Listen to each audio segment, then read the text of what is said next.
Oh, good day para sa inyong lahat mga tos! What's up? It's me again. It's your Ilocano boy, aka JPV Vlogs. Back again, cuz...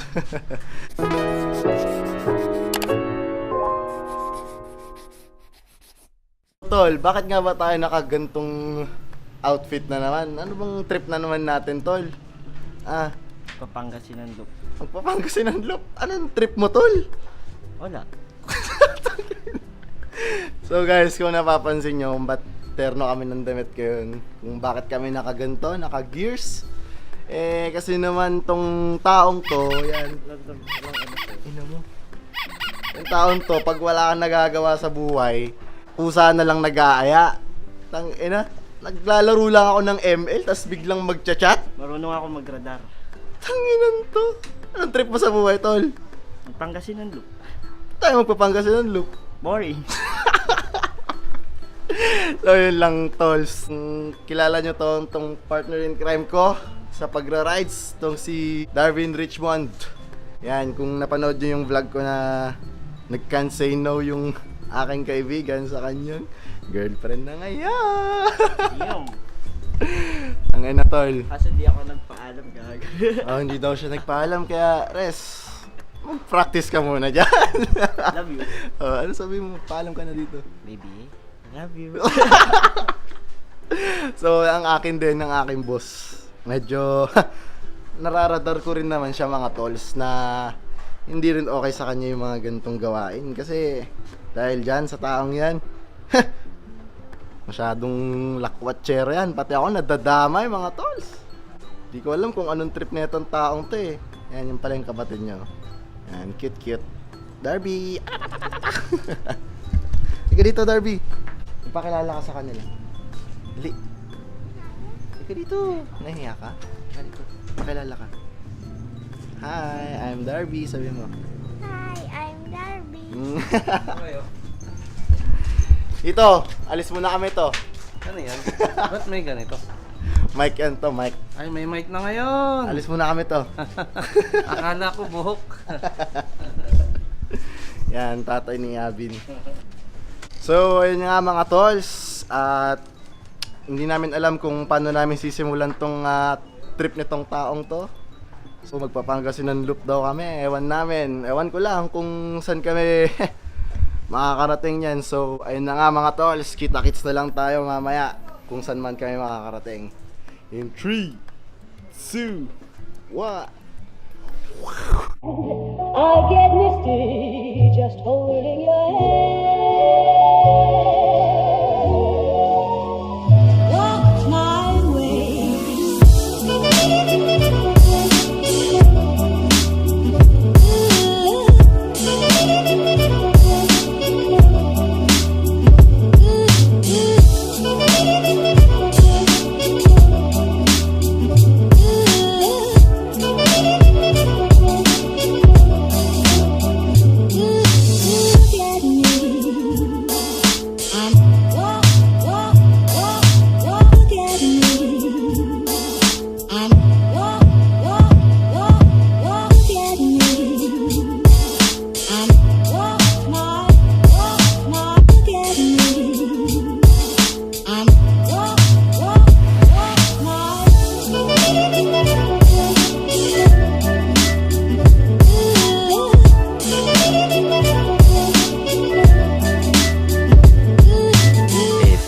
Moments later. Welcome to San Pedro, Alcala, Pangasinan!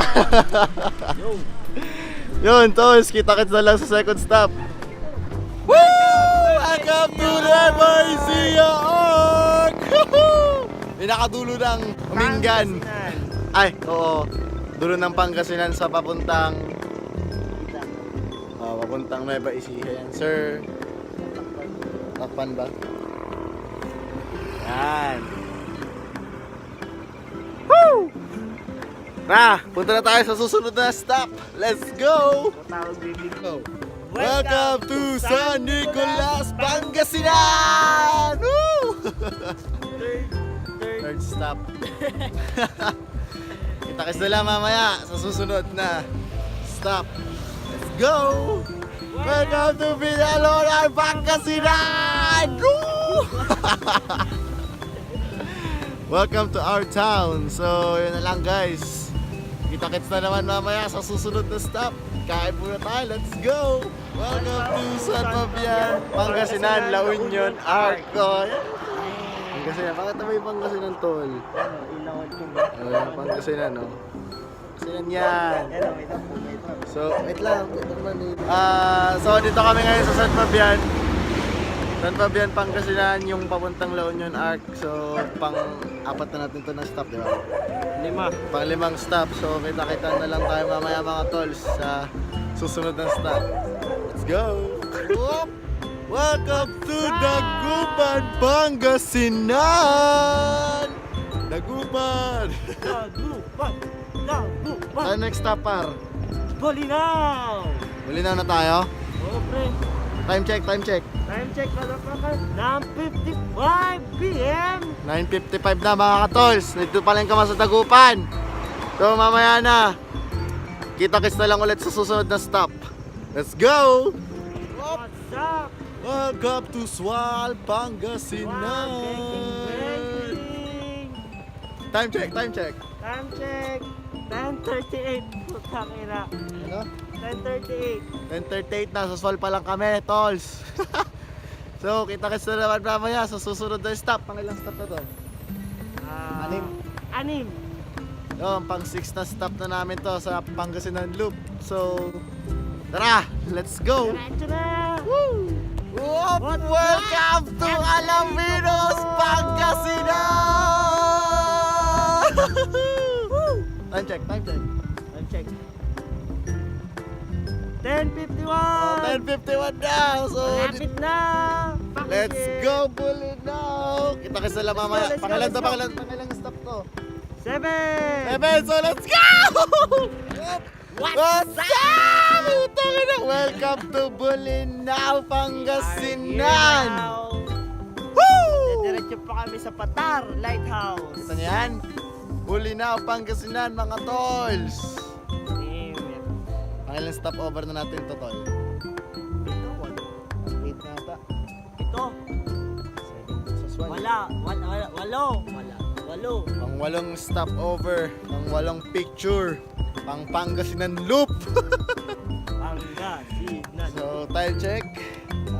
11:35. 11:35 ng gabi. So, kita-kits na naman ulit mamaya.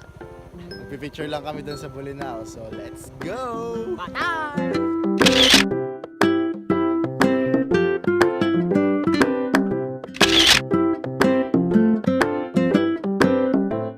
A few moments later. Boom! What's up sa inyo mga tolls? At ayun na nga, andito na nga kami sa Lighthouse, Bolinao, Pangasinan. Time check.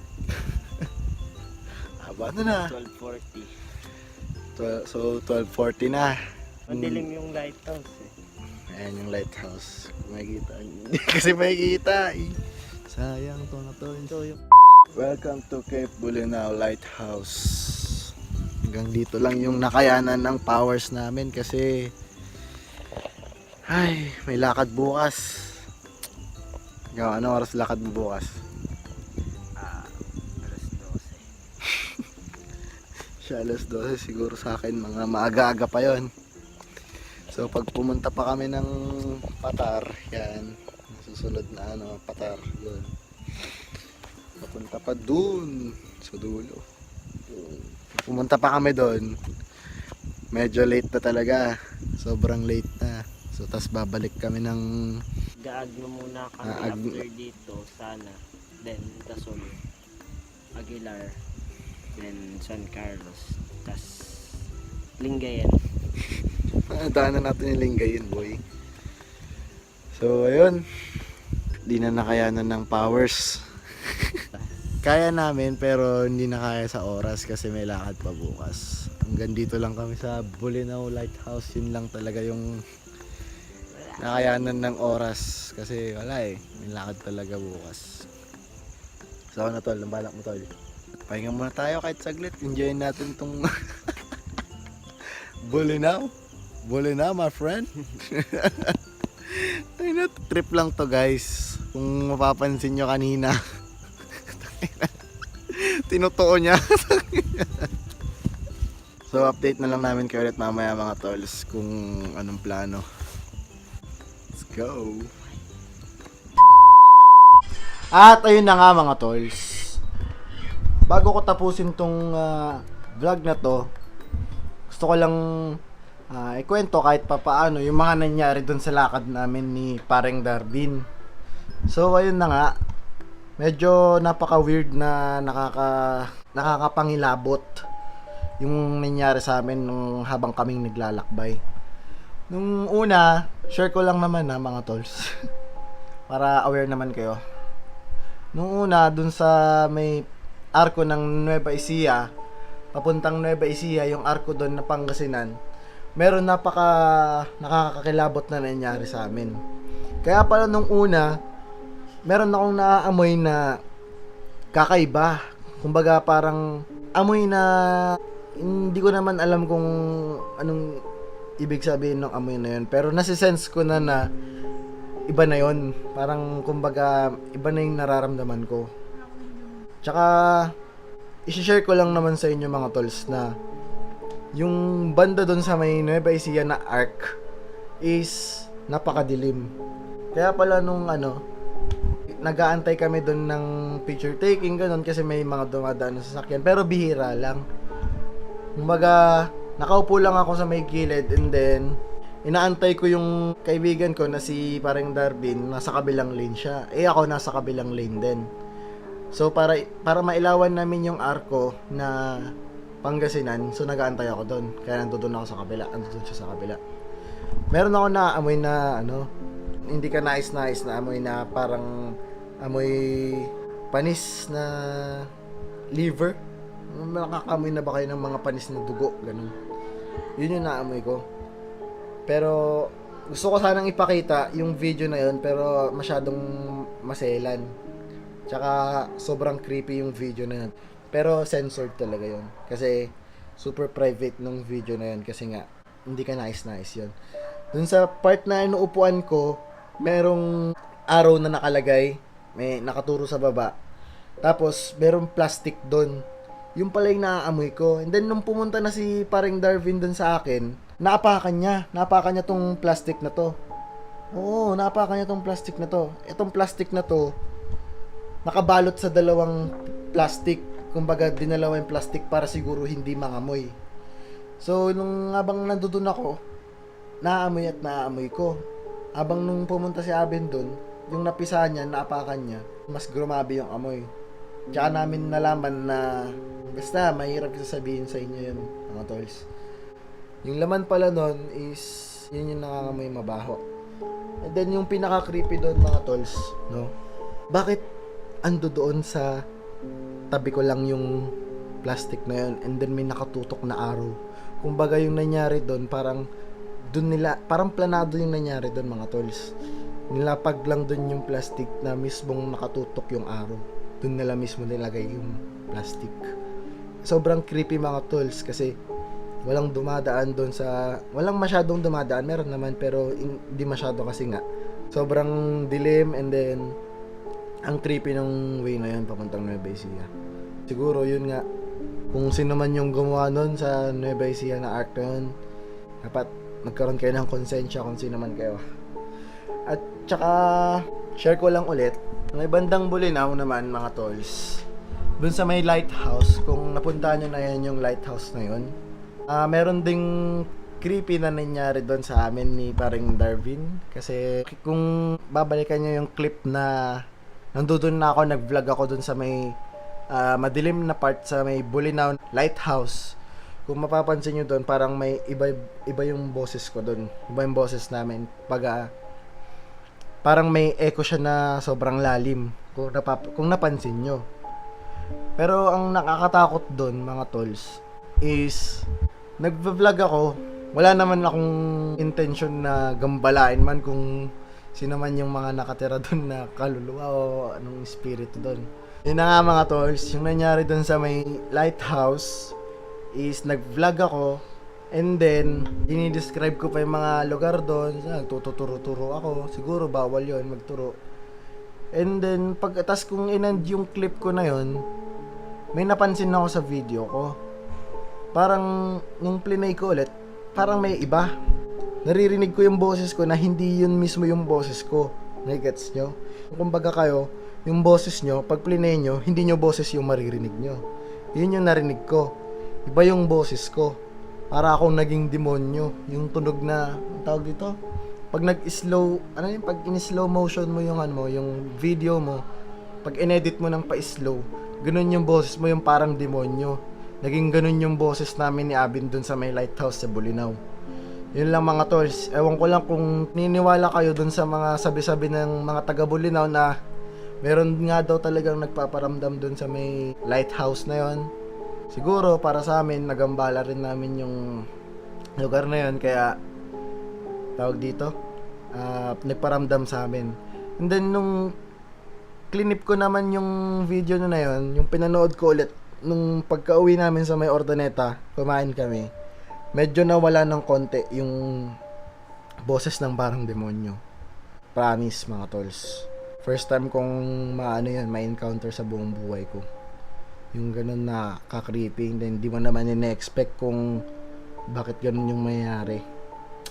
So anyways, yun mga tolls. Sana maging aware kayo sa mga lugar na pupuntahan nyo, and then pag bibisita kayo sa mga lugar na kunyari, mga madidilim, ganun, kailangan magpasintabi na lang siguro kasi hindi rin namin nagawa yun ni Paring Darwin. Tsaka, dadalawa lang kami. So, ayun lang mga tolls. Sana maging aware tayo sa lahat na yung mga espiritu na yan o mga kung ano-ano man nagagambala dyan na dapat irespeto rin din natin sila. Kasi pag dinisrespect natin sila, mas lalo silang magagambala. So, yun lang, nagambala namin sila. So, yun lang mga tolls. Shinare ko lang naman yung konting pangyayari dun sa paglalakbay namin ni Darwin sa Pangasinan Loop. God bless din naman sa amin kasi nakauwi kami ng safe at ligtas at buhay. Okay mga tolls, i-end ko na tong video na to.